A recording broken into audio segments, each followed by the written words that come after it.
Shubor nakaslem jong udongsan Hima. Nakilay spa anyo po kanday ngut ki Kyrtong ki bala thep Kyrtong. Banyo kun yak election MLA Hajar Pulai.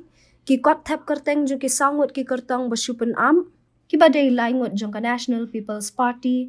Badway jong ka United Democratic Party. Kat ba ki kot kisla jong ki lai spa anyo pusan ngut ki Kyrtong. Ki long ki babiang lut na dong sedong. Kini kilai spa anyo pusan ngut bakenthop yalai pun riu ngut ki Kyntait ki de ki Kyrtong ki bala biang lut ki kot kisla. Bat kin yuak menta banya kun ya ke election na ki henriu pautili ki constituency na ki seng san pertai baper ban ki baya kun kum ki Kyrtong shimen.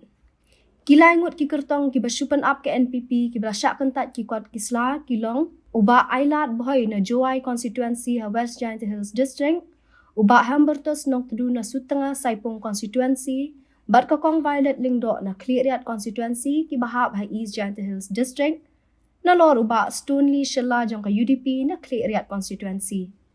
Chief Electoral Officer uba FR Kharkongor loong bakini ki Kyrtong ki syak Kyntait ki kot kisla na marba ki dekum ki Kyrtong ki basyupan up jong ki te ki seng.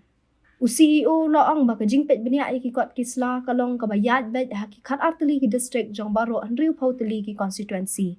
Ulay tu bahadin ka jingpet benia ki kot kisla jong ki lai spa hanyo pu khandai ngut ki Kyrtong. Lalap balai spa nyo pusan ngut ki Kyrtong gide ki babiang ki kot kisla ki bakenthop ya lai spa lai pu khandai ngut ki shinrang bat lai pun riu ngut ki Kyntait.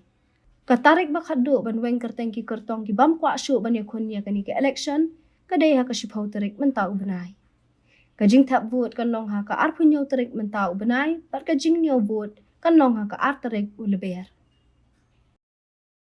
Hoi hoi hoi hoi hoi hoi hoi hoi